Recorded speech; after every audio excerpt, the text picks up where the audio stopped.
উচ্চ মাধ্যমিক শিক্ষার্থীরা, তোমাদের তোমাদের কাছে আবার একটা নতুন নতুন একটা টপিক নিয়ে হাজির হয়েছি আজ। আমি সন্দীপ মণ্ডল। আর প্রথমেই সকলকে আমার সংস্কৃত দিগন্ত চ্যানেলে স্বাগত জানাই। আর তোমার যে ব্যাকরণের যে পার্ট গুলো ছিল, ব্যাকরণের পার্ট তিনটে পার্ট।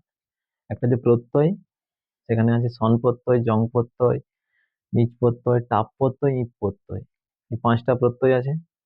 আর পরের পরের ইয়েটা হচ্ছে কারক বিভক্তি। আর তারপর হচ্ছে সমাস।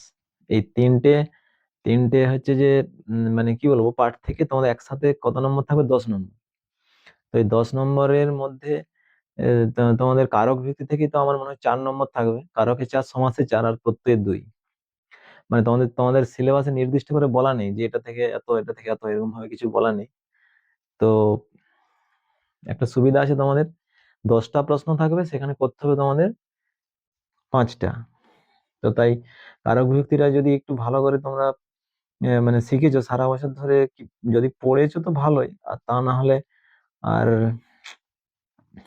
কি করা যাবে। আমি কিছু সাজেস্টিভ করে, শর্টকাট করে কিছু, তোমাদের তো সামনেই পরীক্ষা, কয়েকদিন বাদেই পরীক্ষা। তো আমি কিছু সাজেশন কিছু দিচ্ছি, সেগুলো তোমরা একটু বেশি ভালো করে দেখে যাবে এবং একটু প্র্যাকটিস করবে বাড়িতে। হুম। আর প্র্যাকটিস করলে আশা করি উপকার পাবে। উপকার পাবে বলতে গেলে কমন থাকবে, ওখানে এগুলো থাকে সাধারণত। আর তোমাদের কারক বিভক্তি থেকে কোশ্চেন বলতে, যে কারক নির্ণয় করো, মানে কিভাবে কি পড়বে, কিছু কোনো তো আভাস পাওয়া যায়নি না। মানে হচ্ছে যে, মানে আগে যে সালের প্রশ্ন পড়েছে বা কি, সম্পূর্ণ নতুন। তোমরাও পরীক্ষার্থী, তোমরাও যেমন নতুন, আমরা টিচার, আমরা পড়াচ্ছি, আমাদেরও কাছেও সেরকম একটা প্রবলেম। আমরা আমরা তবে কারক নির্ণয় করতে হবে, মানে এটুকু জানি, কারক নির্ণয় পড়বেই। হ্যাঁ, আর হচ্ছে যে উদাহরণ দাও পড়তে পারো, মানে ঘুরিয়ে। যে যেমন ধরো একটা, যে কোনো একটা ধরো পড়লো, যেমন একই একই জিনিস। হুম। যেমন ধরো আমি সপ্তমী বিভক্তি থেকে একটা বলছি, ধরো যেমন ভাবে সপ্তমী, মানে যস্য। একটা একটা উদাহরণ দিল হয়তো, যে যস্য চ ভাবে না ভাব লক্ষণম, সেটা হচ্ছে কারকটা নির্ণয় করতে হবে তোমাকে। নির্ণয় করতে করা পড়তে পারে। আবার ঘুরিয়ে দিল, সেটা তুমি ভাবে সপ্তমী লিখলে উত্তরটা, আবার লিখলো ভাবে সপ্তমী উদাহরণ দাও।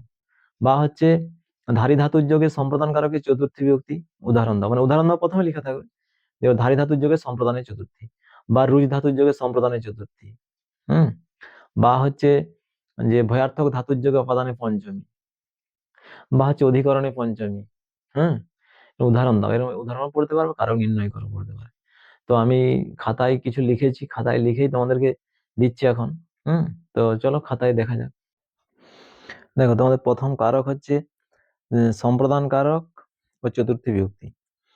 হ্যাঁ, এটা নিয়ম অনেক আছে, তোমাদের জন্য এই কয়েকটা মাত্র আমি নিয়ম সাজেস্টিভ করে করেছি, মানে এর মধ্যেই পড়ার সম্ভাবনা বেশি, বাকিগুলো তোমরা সময় থাকলে দেখো। হ্যাঁ। তো দেখো, প্রথম হচ্ছে কর্মণা যমভিপ্রীতি সম্প্রদানম। মানে এটা যে সূত্রটা লিখেছি প্রথম, মানে প্রথম সূত্র, সম্প্রদান কারকের প্রথম সূত্র এটা। মানে হচ্ছে যে, এটা আমি সূত্রটা আমি বুঝিয়ে বলছি, একটু দেখো, যে কর্তা দানার্থক ধাতু দ্বারা যার সাথে সম্বন্ধ যুক্ত হতে চায় তাকে সম্প্রদান কারক বলা হয়। হ্যাঁ, কর্তা দানার্থক ধাতু, দানার্থক ধাতু মানে কোনগুলো? যচ্ছতি, দদাতি। হ্যাঁ, এগুলো হচ্ছে দানার্থক ধাতু। এর সাথে কর্তা, কর্তা তাহলে কি? নৃপ, এখানে রাজা, এখানে হচ্ছে মাতা। হ্যাঁ, এগুলো হচ্ছে কর্তা। তাহলে যার সাথে সম্বন্ধ যুক্ত হতে যায়, বা যাকে কিছু দেওয়া হয় সেই হচ্ছে সম্প্রদান। সোজা কথা, মানে সোজা সহজ ভাবে এটাই মনে রাখবে, যাকে কিছু দেওয়া হয় সেই হচ্ছে সম্প্রদান। তাহলে প্রত্যেকটা বাক্যে দেখো, এখানে বলছে রাজা দরিদ্রেভ্য বস্ত্রং যচ্ছতি, রাজা দরিদ্রদেরকে বস্ত্র দিচ্ছে। তাহলে কাকে দিচ্ছে? যাকে দেওয়া হয় সেই সম্প্রদান। তাহলে দরিদ্রেভ্য হয়েছে, দেখো নরেভ্য, নর শব্দের চতুর্থীর বহু হচ্ছে নরেভ্য, দরিদ্রেভ্য। তাহলে দেখো একটা, তারপরে বাক্যটা দেখো, নৃপ বিপ্রায় গাং দদাতি। নৃপ মানে রাজা ব্রাহ্মণকে গরু দিচ্ছেন, গরু দিচ্ছেন। তারপরে বাক্য দেখো, মাতা ভিক্ষুকায় অন্নং যচ্ছতি, মা ভিক্ষুকটিকে অন্ন দিচ্ছে। প্রত্যেকটা বাক্যে দিচ্ছে মানে দদাতি, যচ্ছতি এরকম থাকবে। দানার্থক ধাতু, দুটো ধাতু, ধাতু রূপ হচ্ছে দাধাতু, দুটো রূপ, যচ্ছতি দিয়ে শুরু হয় একটা, আর দদাতি দত্ত দদতি, মানে এভাবে শুরু হয়। তো তাহলে যখন যখন এইরকম এইরকম মানে বুঝাবে, বা এরকম কোনো উদাহরণ দিয়ে থাকবে, যখন বুঝতে পারবে যে কোনো কিছু দেওয়া হচ্ছে এবং যাকে দেওয়া হচ্ছে তার নিচে যদি দাগ থাকে, বিপ্র মানে ব্রাহ্মণ, এই যে বিপ্রায় হয়েছে নরায়, নর শব্দের চতুর্থীর এক বচন নরায়, এটাও ভিক্ষুকায়, দরিদ্রেভ্য এটা বহু বচন হয়েছে। তো তখনই কি করবে? তখনই হচ্ছে সম্প্রদান কারকে চতুর্থী, মানে হচ্ছে এই সূত্রটা লিখতে হবে। দেখো, এই যে প্রথমে লিখেছি, কর্মণা যম অভিপ্রীতি সম্প্রদানম সূত্রানুসারে দরিদ্রেভ্য পদে সম্প্রদান কারকে চতুর্থী বিভক্তি হয়েছে। প্রত্যেকটা উত্তরই এইভাবে তোমাকে লিখতে হবে, যে সূত্রটা লিখলে, লেখার পর সূত্রানুসারে, যে সূত্রানুসারে যে যে পদে হবে সেটা, যে সূত্রটা যখন লিখবে সেই সূত্রটা ডবল করেছেন, দেখো ডবল করেছেন দিয়েছি, কর্ম না জমায় প্রীতি সম্প্রদান, এটা হচ্ছে যে ডবল করেছেন দিয়েছি। তারপরে দেখো এই যে দেখো সূত্রানুসারে দরিদ্রভ্য পদে, মানে যে পদ, এটা পদ বলা হচ্ছে একটা, যেটা আন্ডারলাইন করা থাকবে কোন পদে হয়, যেটা নিম্নরেখ পদে কারক বিভক্তি নির্ণয় করে, এরকম তোমার থাকবে, প্রশ্নে থাকবে যে নিম্নরেখ পদে, হ্যাঁ, বা নিম্ন রেখাঙ্কিত পদে, যে রেখাটা টানা আছে নিচে দাগ টানা থাকবে, হ্যাঁ, এইটা থাকবে, এই যে প্রত্যেকটা দাগ টানা, তো পরে বুঝতে পারবে, দেখবে সেটা পদে সম্প্রদান কারকে চতুর্থী বিভক্তি হয়েছে। হুম, তাহলে এটা প্রথম সূত্র, এটা বুঝতে পারলে। তাহলে যাকে কিছু দেওয়া হয় সেই হচ্ছে সম্প্রদান, আর সম্প্রদান কারকে চতুর্থী বিভক্তি। আর এটা তোমরা যদি সূত্রটা নাও লিখতে পারো, যারা মানে একবারে কি বলবো মনে রাখতে পারবে না, তারা কি করবে না, শুধু সম্প্রদানের চতুর্থী লিখে দেবে, তাও তোমরা নম্বর পাবে। তাদের জন্য এটা একটাই রাস্তা। হুম, দ্বিতীয় সূত্র দেখো, এটা খুব ইম্পর্টেন্ট নিয়ম, দেখো এটা এটা পরে পরীক্ষায়, হ্যাঁ, রুচ্চর থানাং প্রিয়মাণ, দেখো 3টা স্টার দিয়ে রেখেছি আমি, এই জন্য খুব ইম্পর্টেন্ট এটা। রুচ্চর থানাং প্রিয়মাণ মানে হচ্ছে রুচ ধাতুর যোগে রোচতে থাকবে, দেখবে প্রত্যেকটা বাক্যে রোচতে থাকবে, রুচ ধাতুর যোগে, মানে যে মানে সম্প্রদান কারকে চতুর্থী বিভক্তি হচ্ছে এটা, হ্যাঁ, সম্প্রদান কারকে চতুর্থী। দেখো প্রথম বাক্যে লিখেছিল, দেখো সাধবে ধর্ম রোচতে, হরয়ে ভক্তি রোচতে। সাধবে ধর্ম রোচতে মানে সাধুর হচ্ছে ধর্মটা রুচিকর, হরয়ে ভক্তি রোচতে মানে হরির ভক্তি রুচিকর, শিশবে মোদকং রোচতে মানে শিশুদের মিষ্টিটা হচ্ছে রুচিকর। রোচতেটা থাকবে, এটা তোমাদের সুবিধা কিছু, মানে যদি নাও বুঝতে পারো, রোচতে থাকা মানে তখন তোমরা জানবে যে এটাই পড়েছে, রুচ্চর থানাং প্রিয়মান। এইভাবে দেখো উত্তর একই রকম, দেখো ডবল করেছেন শুরু করে লিখেছি, রুচ্চর থানাং প্রিয়মান সূত্রানুসারে সাধবে পদে সম্প্রদান কারকে চতুর্থী বিভক্তি হয়েছে। এই যে সাধবে, এটা সিঙ্গেল করেছেন নিচে দেখতে পাচ্ছ তোমরা, সম্প্রদান কারকে চতুর্থী বিভক্তি হয়েছে, তাহলে এটা হয়ে গেল, বুঝতে পারলে, এটা রোচতে থাকবে এটা, ঠিক আছে। আবার এটা ঘুরিয়ে পড়তে পারে, দেখো উদাহরণ দাও, দেখো উদাহরণ দাও পড়তে পারে, তোমাদের কারক বলেছি প্রথমে আমি, যে বিভিন্ন রকম ভাবে পড়তে পারে, 2 রকম ভাবে পড়তে পারে, যে উদাহরণ দাও রুজ ধাতুর যোগে সম্প্রদানের চতুর্থী, তখন একটু যে কোনো একটা উদাহরণ লিখে দিলে, তার মানে উদাহরণটা দিয়ে দিলে তুমি, উদাহরণটা মনে রাখতে হবে, সাধবে ধর্ম রচতি বা হরয়ে ভক্তি রচতি বা শিশবে মদকং রচতি, মানে এগুলো বাদে আরো অনেক উদাহরণ দিয়ে দেওয়া যেতে পারে, তো এগুলো একটু মনে রাখবে, এগুলো পরে সাধারণত, হ্যাঁ, তাহলে এইভাবে পড়তে পারো, উদাহরণ দাও রুজ ধাতুর যোগে সম্প্রদান। আরো দেখো অনেক নিয়ম আছে চতুর্থী বিভক্তিতে, আমি শর্টকাট করি, আমার সময় তো অল্প, সেই জন্য আমি বেশি তো দিলে তো আবার সমস্যা, সেই জন্য আমি কি করেছি, আমি একদম শর্টকাট, হুম, যতটা না দিলে নয় সেগুলো।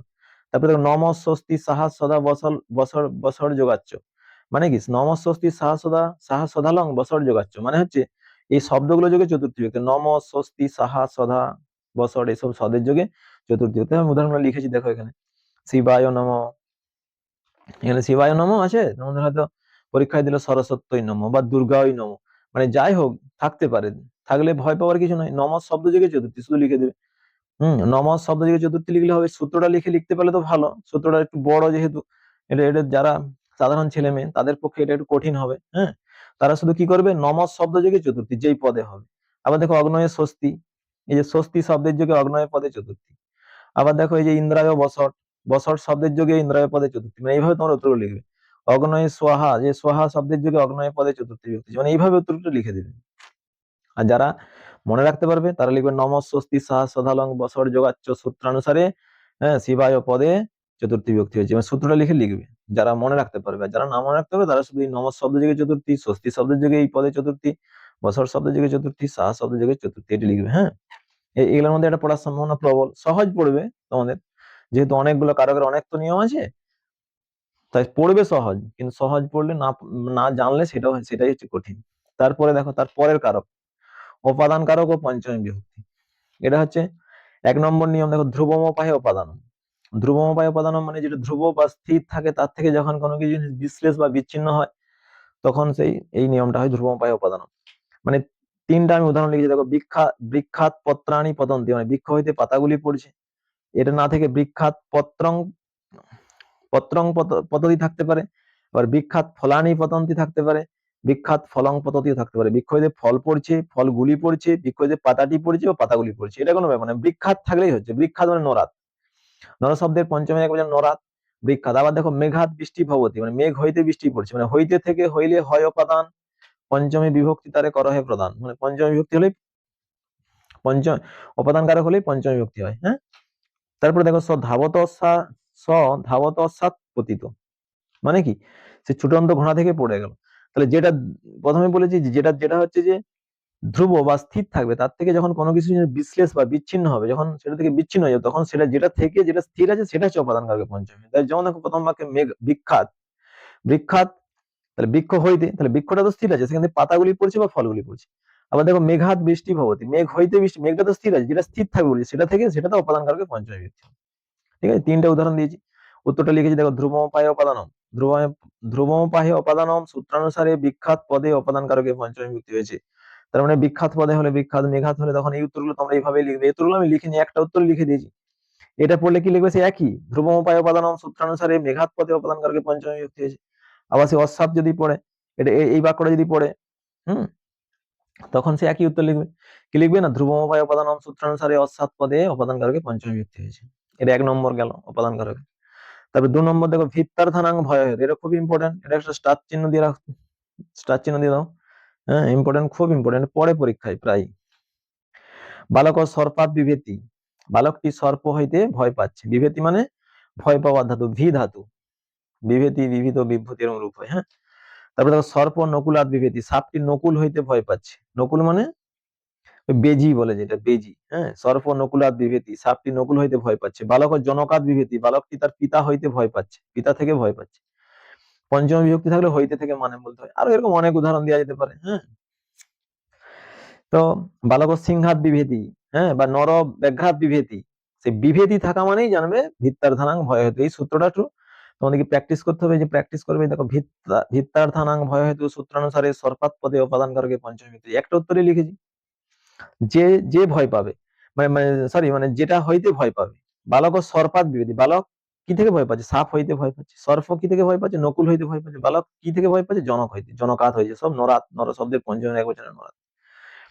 তাহলে ভিত্তার্থানাং ভয় হেতু সূত্রানুসারে সর্পাত পদে অপাদান কারকে পঞ্চমী বিভক্তি হয়েছে। এটা গেল, এটা বুঝতে পারলে। আর পরের নিয়মে দেখো, পরের নিয়মে দেখো অপাদান কারকে পঞ্চমী যেটা ছিল, এটা হচ্ছে দেখো বারণার্থা নামিপ্সিত, দেখো লেখা আছে বারণার্থা নামিপ্সিত, মানে এটা হচ্ছে, এগুলো উদাহরণ, দুটা উদাহরণ লিখেছি, এগুলোই পড়ে। অন্নাথ কাকং নিবারয়তি, অন্ন হইতে কাকটিকে নিবারণ করো। জবেভ্য গাং বারয়তি, জব হইতে গরুটিকে নিবারণ করো। হ্যাঁ, এই দেখো যেটা হইতে নিবারণ করতে হবে সেটাতে অপাদান কারকে পঞ্চমী বিভক্তি হচ্ছে। বারণার্থক মানে নিবারয়তি, বারয়তি এরকম থাকবে, এই ক্রিয়া, এই ক্রিয়াপদগুলো থাকবে। তার মানে তখন এই উত্তরটা লিখবে বারণার্থা নামিপ্সিত সূত্রানুসারে অন্নাথ পদে অপাদান কারকে পঞ্চমী বিভক্তি হয়েছে। হুম, আবার এটা তোমার উদাহরণ দাও, পড়তে পারে যে বারণার্থক ধাতুর যোগ অপাদানের পঞ্চমী, তখন একটা উদাহরণ তোমাকে লিখতে হবে। উদাহরণ দাও যখন বলে, তখন এই উদাহরণগুলো, এই বাক্যগুলো তোমাকে লিখতে হবে। হ্যাঁ, বোঝাতে হবে যে এটাই হচ্ছে আমার মানে বারণার্থক ধাতুর যোগে অপাদান কারকে পঞ্চম হচ্ছে এই বাক্যটা। আবার দেখো ভুব প্রভব, এটাও পড়ে পরীক্ষায়। এটা একটা উদাহরণ, শুধু একটা, হিমালয়াত গঙ্গা প্রবাহিত, এটি মনে রাখবে, হিমালয় হইতে গঙ্গা প্রবাহিত হয়েছে। ভুব ভুব প্রভব সূত্র মানে উৎপত্তির প্রথম প্রকাশ। এটা নদী টদী দিয়েই হবে, মানে গঙ্গা সাধারণত এই ধরনটাই পড়ে, নদীর প্রথম প্রকাশ, উৎপত্তির প্রথম প্রকাশ আর কি। মানে হিমালয় কোথা থেকে তাহলে প্রবাহিত হয়েছে, সরি গঙ্গা নদী কোথা থেকে প্রবাহিত হয়েছে, হিমালয় থেকে, হিমালয়াত হয়েছে এই জন্য। হ্যাঁ, তাহলে উত্তরে লিখবে যে ভুব প্রভব সূত্রানুসারে, এই যে দেখো ভুব প্রভব সূত্রটা যদি ডবল করে দিয়েছি, প্রত্যেকবার একই একই দেখো, ভুব প্রভব সূত্রানুসারে হিমালয়াত পদে অপাদান কারকে পঞ্চমী বিভক্তি হয়েছে, হয়ে গেল। তাহলে এটা একটাই একটা উদাহরণ, মানে এই একটাই উদাহরণ এই ভুব প্রভব।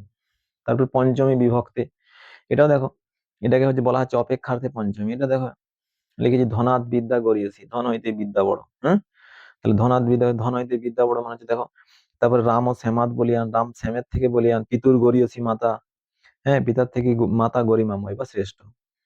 হুম, তারপর এরকম উদাহরণ থাকে যে, আরো থাকতে পারে যে, হুম, যেমন হচ্ছে অর্ণবাদ দ্রাঘিয়ান হিমালয়, বা হিমালয় অর্ণবাদ দ্রাঘিয়ান, মানে হিমালয় অর্ণব মানে সমুদ্রের থেকে দীর্ঘতর। যখন দুইয়ের মধ্যে একের উৎকর্ষ বা অপকর্ষ বোঝাবে, মানে একটাকে, দুটার মধ্যে যখন একটাকে বড় একটাকে ছোট করা হবে, যেটা ছোট, যেটা নিকৃষ্টবাচক শব্দ, সেটাতে পঞ্চমী বিভক্তি হচ্ছে। যেমন এটা দেখো ধনাৎ বিদ্যা করেছি, ধন হইতে বিদ্যা বড়, তাহলে বিদ্যা কোনটা বড়, বিদ্যা বড়, কোনটা ছোট, ধন, ধনাৎ হয়েছে ওই জন্য। রাম ও শ্যামাদ বলিয়ান, রাম শ্যামের থেকে বলিয়ান, তাহলে কে বড় হচ্ছে, বলিয়ান কি, রাম, কার থেকে, শ্যাম, তাহলে শ্যাম নিকৃষ্টবাচক শব্দ। এই বাক্যেও দেখো ধন, ধন হচ্ছে ধনাৎ, মানে এই যে ধনাৎ হয়েছে, ধনটা নিকৃষ্ট, ছোট হচ্ছে যেটা পিতু, এটা ছোট হচ্ছে, পিতাকে ছোট করা হচ্ছে মায়ের থেকে। তার মানে এটা তখন কি লিখবে, পঞ্চমী বিভক্তি সূত্রানুসারে ধনাৎ পদে পঞ্চম, এটা কারক বিভক্তি, কারক লেখার জন্য, কারক লিখলে সঙ্গে সঙ্গে কেটে দেবে, কারণ বিভক্তি সূত্র। হ্যাঁ, পঞ্চমী বিভক্তি সূত্রানুসারে ধনাৎ পদে পঞ্চমী বিভক্তি হয়েছে, বা ধনাৎ পদে অপেক্ষার্থে পঞ্চমী বিভক্তি হয়েছে। হ্যাঁ, শুধু এটা লিখলে, সূত্র না লিখেও এটা যারা মনে রাখতেন তার অপেক্ষার্থে পঞ্চমী, এই পদে অপেক্ষার্থে পঞ্চমী বিভক্তি হয়, এটা লিখে দিলেও হবে। এই যে দেখো লিখে রেখেছি, উদাহরণ দাও অপেক্ষার্থে পঞ্চমী, পড়তে পারে পরীক্ষায়, তখন যে কোনো একটা বাক্য লিখে দিন, ধনাথ বিদ্যা করেছে, যেটা মনে থাকবে তখন এটা লিখে দিন, অপেক্ষার্থে পঞ্চমী। তারপরে নিয়ম হেতু তৃতীয়া পঞ্চম, এটাও পড়ে। হেতু তৃতীয়া পঞ্চম, হেতু অর্থে তৃতীয়া হয়, এটা আগের সেমিস্টারে তোমরা পড়ে গেছো। এরপর পঞ্চম মানে পঞ্চমীও হয়, বা এই হেতু অর্থে পঞ্চমী, উদাহরণ দাও পড়তে পারে। এখানে লিখে রেখে উদাহরণ দাও হেতু অর্থে পঞ্চমী। তাহলে এটা যে কি দেখো, হেতু মানে কারণ, তাহলে দুঃখাদ রোদিতি মাতা, দুঃখের হেতু বা দুঃখের কারণ মা কাঁদছে। শোকাত ক্রন্দতি বালা, মানে শোকের শোকের হেতু কাঁদছে, বালা মানে বালিকাটি, ক্রন্দতি মানে কাঁদছে। শোকাত, এই যে দেখো শোকাত দুঃখাত, এই যে হর্ষাদ নৃত্যতি বালা, মানে আনন্দের হর্ষ হয়েছে, মানে আনন্দ হয়েছে বলে তাই বালিকাটি নৃত্য করছে। তাহলে আনন্দের কারণ, দুঃখের কারণ মা কাঁদছে, শোকের কারণ বালিকাটি কাঁদছে, আর হচ্ছে হর্ষাদ মানে আনন্দে বালিকাটি নৃত্য করছে। তাহলে দেখো এই সূত্র লিখে লিখেছি। হেতু তৃতীয় পঞ্চম, মানে যেহেতু তোমার 2 নম্বর করে আছে না, একটা কারোক্তি করলে 2 নম্বর, তুমি সূত্রটা লিখে উত্তরটা লেখার চেষ্টা করো। তোমরা যদি না পারো তখন তোমরা ওই শর্টে সংক্ষেপে লিখো যে হেতু অর্থে পঞ্চমী, তখন স্যার কিন্তু দেখো 2 নম্বর নাও দিতে পারে, 1 নম্বর দিয়ে 1 নম্বরও দিতে পারে। হ্যাঁ, ঠিক আছে, তাহলে এটা বুঝতে পারলে। তারপর দেখো অধিকরণে পঞ্চমী, অধিকরণ কারক ও সপ্তমী বিভক্তি, এটা সপ্তমী বিভক্তি। হ্যাঁ, প্রথমে হচ্ছে দেখো আধার আধার অধিকরণম, এই যে আধার অধিকরণম মানে ক্রিয়ার আধার হচ্ছে অধিকরণ কারক হয়।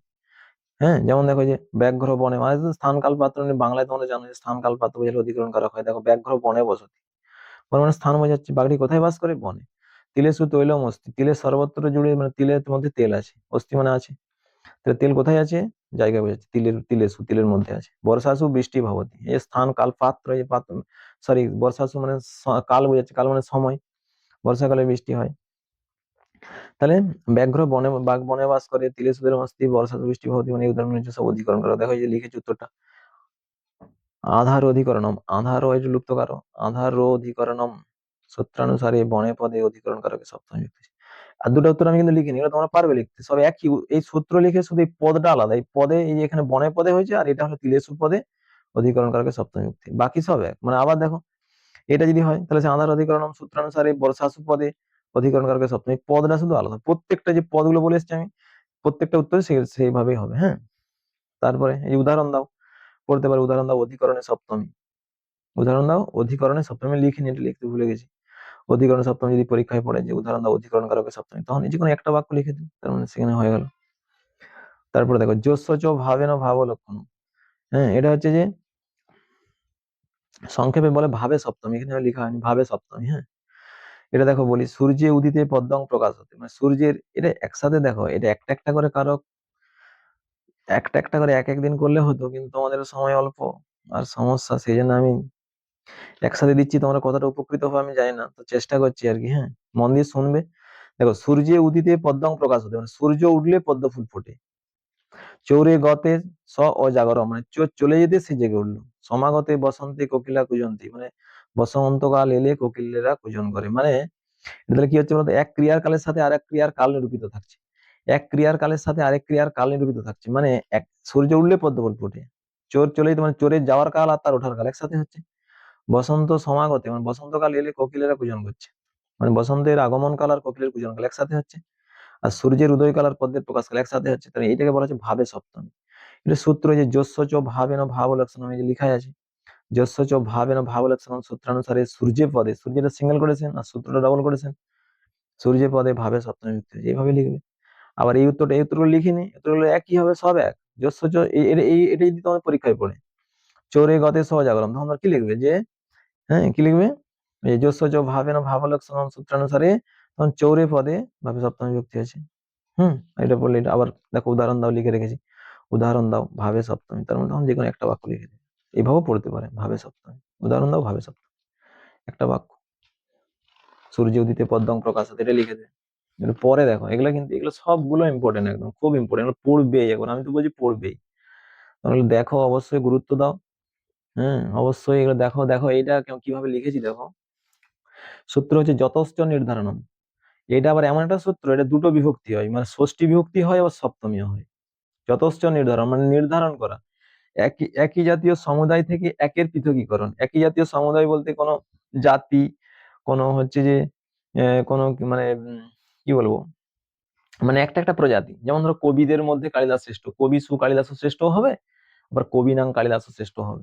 এটা লেখা আছে কবিনাং কালিদাস, কবিনাং অবলিক দিয়ে কবিসু, যে কোনো পড়বে একটা, কিন্তু কবিনাং কালিদাস শ্রেষ্ঠ বা কবিসু কালিদাস শ্রেষ্ঠ। কবিনাং হলে নির্ধারণের ষষ্ঠী হয়ে যাবে, আর কবিসু হলে সপ্তমী। তোমরা জানো এই শব্দরূপ 11 পড়েছো।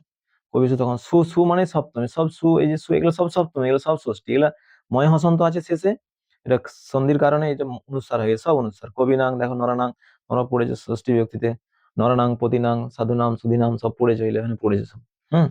তাহলে আর মানেটা কিন্তু একই। দেখো কবিনাং কালিদাস শ্রেষ্ঠ যদি থাকে, কবিদের মধ্যে কালিদাস শ্রেষ্ঠ, আর কবিসু কালিদাস শ্রেষ্ঠ, সে একই মানে, কবিদের মধ্যে কালিদাস শ্রেষ্ঠ, শুধু বিভক্তিটি আলাদা। হুম। আবার দেখো নরানাং ব্রাহ্মণ শ্রেষ্ঠ, নরেশু ব্রাহ্মণ শ্রেষ্ঠ, পর্বতানাং এই হলে এটা বা এটা যে কোনো একটা হবে, পর্বতানাং হিমালয় শ্রেষ্ঠ, আর পর্বতেশু হিমালয় শ্রেষ্ঠ, মানে পর্বতের মধ্যে হিমালয় শ্রেষ্ঠ, যে কোনো একটা থাকবে। পর্বতানাং হিমালয় শ্রেষ্ঠ, তখন পর্বতানাং মানে নির্ধারণের ষষ্ঠী হচ্ছে, আর পর্বতেশু হলে নির্ধারণের সপ্তমী হচ্ছে। আর গবাং কৃষ্ণা বহুগিরা, যে গবাং কৃষ্ণা বহুগিরা, গোসু কৃষ্ণা বহুগিরা, যে কোনো একটা দিয়ে পড়বে, দুটো থাকবে না, এই জন্য অবলিক দিয়ে আছে, এগুলো সব অবলিক। বুঝতে পারছো? আচ্ছা, তো তখন উত্তরটা কিভাবে লিখবে? উত্তরটা যে সূত্র উবরেই আছে, যতশ্চ নির্ধারণ সূত্রানুসারে ড্যাশ পদে, কোন পদে, যেই পদে দাগটি থাকে আমি শূন্য স্থান রেখে দিয়েছি এই জন্য। যদি কবিসু থাকে তখন কি হবে, তাহলে কবিসু পদের নির্ধারণে তখন সপ্তমী, এখানে শূন্য স্থান রেখেছি, এই যে দেখতে পাচ্ছ সপ্তমী বিভক্তি হয়েছে। আর যদি কবিনাং থাকে তখন কি হবে, না এখানে লিখবে কবিনাং পদে, এই যে পদে সিঙ্গেল কোটেশন দেবে, তখন নির্ধারণের ষষ্ঠী বিভক্তি হয়েছে। এদিকের গুলো এগুলো হলে ষষ্ঠী পড়েছে, নির্ধারণের ষষ্ঠী, এই পদে নির্ধারণের ষষ্ঠী, আর এই সুগুলো পড়লে তোমার সপ্তমী, তখন নির্ধারণের সপ্তমী, মানে বেছে নেওয়া হচ্ছে। একই জাতীয় সমুদায় থেকে একের পৃথকীকরণ হলে তখন হচ্ছে নির্ধারণে ষষ্ঠী বা সপ্তমী। আবার পরের নিয়মটা দেখো, ষষ্ঠী চানা দরে, মানে এটাও হচ্ছে একটা এমনই সূত্র, এটা অনাদরে ষষ্ঠী, মানে ষষ্ঠী চানা দরে, মানে অনাদর অবজ্ঞা বোঝালে তখন হচ্ছে তোমার ষষ্ঠী বিভক্তি হয়, আবার সপ্তমী হয়। যেন একসাথে আমি করে দিই, দেখো এদের গুলো ষষ্ঠী রুদত পুত্রস্য, আবার রুদতি পুত্রে মাতা যোগাম, মানে ছেলে কাঁদছে মা চলে যাচ্ছে। হুম। তাহলে পড়বে দেখো একটা কিভাবে পড়বে, রুদত পুত্রস্য মাতা যোগামো, বা মাতা অগচ্ছৎ, বা পিতা অগচ্ছৎ, বা পিতা যোগামো, বা মাতা যোগামো, এরকম পড়তে পারে। আবার আবার এটাও পড়তে পারে রুদতি পুত্রী, এই রুদতি পুত্রী, এটা বিভক্তিটা তোমরা বুঝতে পারছো, এই পুত্রীতে দাগ থাকবে, এখানে পুত্রের সাথে দাগ থাকবে, এখানে দেখো এক দুটো উত্তর লিখে দিয়েছি আমি আলাদা আলাদা করে। দেখো প্রথম বাক্য ধরো এটা পড়েছে, মানে এদিকটা নাই, শুধু এদিকটা পড়েছে, তখন হচ্ছে কি লিখবে, ষষ্ঠী চানা ধরে সূত্রানুসারে, এই যে ষষ্ঠী চানা ধরে মানে সূত্র, এই যে প্রথমে লেখা ছিল সূত্র চানা, ষষ্ঠী চানা ধরে, ষষ্ঠী চানা ধরে সূত্রানুসারে পুত্র পদে অনাদরে ষষ্ঠী বিভক্তি হয়েছে। কোনটা বাঁ দিকে ঘুরে যাচ্ছে। আবার দেখো দ্বিতীয় বাক্যে ক্রন্দত শিশু বা ক্রন্দতি শিশু পিতা গচ্ছত, তখন একই দেখো ষষ্ঠী চানাদরে সূত্রানুসারে শিশু পদে অনাদরে সপ্তমী, মানে এগুলো হচ্ছে সপ্তমী। একটা কথা মনে বলে রাখি, দেখো এই বিভক্তিটা চিনার সহজ উপায়, দেখো যদি বিসর্গ থাকে, যেটা বিশেষণ, তো পুত্রের বিশেষণ রুদত বা ক্রন্দত, এটা থাকতে পারে, ক্রন্দত বা পুত্রস্য, এই সরি পুত্রস্যের বিশেষণ হচ্ছে ক্রন্দত পুত্রস্য থাকতে পারে, রুদত শিশুও থাকতে পারে। বিসর্গ যদি থাকে তখন তোমরা তখন বুঝতে পারবে যে বিভক্তি যদি নাও চিনতে পারো, বিসর্গ যদি থাকে তখন লিখবে অনাদরে ষষ্ঠী বিভক্তি হয়, তখন ষষ্ঠী সূত্র একই। হ্যাঁ, ষষ্ঠী চানাদরের সূত্র অনুসারে তখন এগুলো যদি থাকে, বিসর্গ যদি থাকে তখন লিখবে অনাদরে ষষ্ঠী বিভক্তি হয়েছে। আর বিসর্গ যদি না থাকে বিশেষণ গুলো, ক্রন্দতি এটা সপ্তমী বিভক্তি হচ্ছে কিন্তু। হ্যাঁ, যদি বুঝতে না পারো, আর যারা শব্দগুলো মনে আছে তাতে কোনো সুবিধা, মনে রাখা কঠিনও আছে তোমাদের পক্ষে। হুম। তো এটা মনে রাখবে যে বিসর্গ থাকলে ষষ্ঠী, অনাদরে ষষ্ঠী, আর না হলে যদি এই দুটো বাক্যের মধ্যে একটা পড়ে বিভক্তি না চিনতে পারো, তখন এই বিসর্গ থাকলে ষষ্ঠী, আর না থাকলে সপ্তমী, অনাদরে সপ্তমী। তারপরে দেখো নিমিত্তাৎ কর্মযোগে, পরের নিয়ম, মানে নিমিত্তার্থে সপ্তমী যেটা, কেশেষু চমরিং হন্তি, দন্তয় হন্তি কুঞ্জরম, চর্মণি দীপিনং হন্তি, তিনটা বাক্যে দেখো হন্তি হন্তি আছে, মানে কেসের জন্য চমরি গাইটিকে হত্যা করা হলো, দন্তয় হন্তি কুঞ্জরম দাঁতের জন্য হাতিটিকে হত্যা করা হলো, চর্মণি দীপিনং হন্তি মানে চামড়ার জন্য চিতাবাঘটিকে হত্যা করা হলো।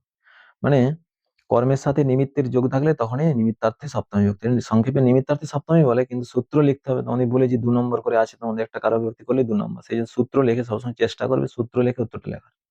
আমি সূত্র লিখে লিখে করেছি ওই জন্য। আর যারা একবারে না মনে রাখতে পারবে তখন এটাকেই শুধু লিখে দেবে নিমিত্তার্থে সপ্তমী, এই যদি বুঝতে পারো এটা যে হন্তি দিয়ে আছে, মানে মানে হন্তি তিনটা বাক্যে দেখো হন্তি হন্তি, তার মানে নিমিত্তার্থে সপ্তমী লিখবে লিখবে যারা না সূত্র মনে রাখতে পারবে। আর যারা মনে রাখতে পারবে তারা অবশ্যই লিখবে, কি লিখবে, নিমিত্তাৎ কর্মযোগে বার্তিক অনুসারে, যেটা বার্তিক। হ্যাঁ, এটা পাণিনির যেহেতু নিয়ম নয়, অষ্টাধ্যায়ীর ব্যাকরণের এটা সূত্র, মানে অষ্টাধ্যায়ী ব্যাকরণের নিয়ম হলে এটা সূত্র লিখতে, পাণিনি যেগুলো লিখেছে সব সূত্র, আর কাত্যায়ন যেগুলো লিখেছিল বৈয়াকরণ কাত্যায়ন, সেগুলো হচ্ছে সব বার্তিক। হ্যাঁ, তাহলে লিখবে এমনি নিমিত্তার্থ কর্মযোগে বার্তিক অনুসারে কেশেষু পদে নিমিত্তার্থে সপ্তমী বিভক্তি হয়েছে। প্রত্যেকটাই একই সব। নিমিত্তার্থ কর্মযোগে এটা যদি পড়ে, নিমিত্তার্থ কর্মযোগে বার্তিক অনুসারে দন্তয় পদে নিমিত্তার্থে সপ্তমী বিভক্তি হয়েছে। আর এটাও তাই, একই সব একই, শুধু এই পদটা আলাদা। পদটা যেটা পড়বে সেটা বসিয়ে বাকি এক। আর একটা নিয়ম আছে, সেটা জ অবচ্ছেদে সপ্তমী। এটা একটাই মাত্র উদাহরণ, তখন এটাই মনে রাখবে, কেশেষু গৃহীতা কৃষ্ণা, কৃষ্ণাকে চুলে ধরে আকর্ষণ করা হলো। মানে অবচ্ছেদে সপ্তমী কখন হয় না, শরীরের অঙ্গকে যখন আলাদাভাবে গ্রহণ করা বোঝাবে। শরীরের অঙ্গকে যখন আলাদাভাবে গ্রহণ করা হবে তখন হচ্ছে অবচ্ছেদ হয়। তাহলে এটা কেসেসু, দেখো এখানে কেসেসু চমরিং হন্তি, কেসের জন্য চমরিকাটি হতে হলো, তার জন্য উত্তর আলাদা হলো। আবার কেসেসু গৃহীতা কৃষ্ণ, মানে চুলে ধরে আকর্ষণ করা হলো, তখন কেসেসু পদে অবচ্ছেদে সপ্তমী বিভক্তি হয়েছে। এটা অবচ্ছেদে, এটা সূত্র নাই কিছু, সূত্র না লিখলেও হবে, শুধুমাত্র এটা লিখবো, অবচ্ছেদে সপ্তমী বিভক্তি হয়েছে। আবার উদাহরণ দাও পড়তে পারে, অবচ্ছেদে সপ্তমী, উদাহরণ দাও অবচ্ছেদ, তখন এই বাক্যটা লিখতে হবে। হ্যাঁ, নিমিত্তার্থে সপ্তমী, তখন একটা উদাহরণ লিখতে হবে। এখানে উদাহরণটা দিইনি আমি, প্রত্যেকটা তোমরা কারোগুলো যখন করছো, হুম, উদাহরণগুলো তোমাদের সব উদাহরণগুলো কিন্তু তোমাদের মনে রাখতে হবে। উদাহরণ এটা নিমিত্তার্থে সপ্তমী পড়তে পারো, উদাহরণ দাও নিমিত্তার্থে সপ্তমী, তখন একটা উদাহরণ লিখলে। এটা অবচ্ছেদে সপ্তমী, তখন এই উদাহরণটা লিখে দিলে। আবার এটা হচ্ছে অনাদরে ষষ্ঠী, এই যে আমি লিখতে ভুলে গেছি, উদাহরণ দাও অনাদরে ষষ্ঠী, তখন যে কোনো একটা অনাদরে ষষ্ঠী হলে এই দিকগুলো ষষ্ঠী বলেছি, অনাদরে সপ্তমী হলে এই বাক্যটা লিখে দিলে পুরাটা এখান থেকে যে কোনো একটা।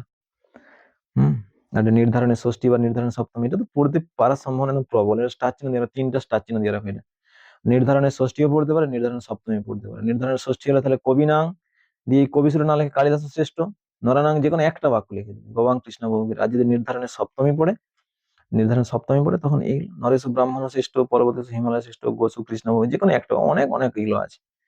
হ্যাঁ, ভিক্ষেশু অসত্য শ্রেষ্ঠ, নরে যোদ্ধেশু অর্জুন শ্রেষ্ঠ, অনেক আছে। তো এগুলোই তো আমরা মনে রাখো। আর পরবর্তী আবার পরে আবার সমাজ নিয়ে একটা ক্লাস করবো আমি। হ্যাঁ, তোমরা আশা করি এগুলো উপকৃত হবে, এগুলো শুনো মন দিয়ে একটু। আর কমেন্ট করবে অবশ্যই, আর যদি সে শেয়ার করবে, হ্যাঁ অবশ্যই। ঠিক আছে, আজ তাহলে এই পর্যন্ত।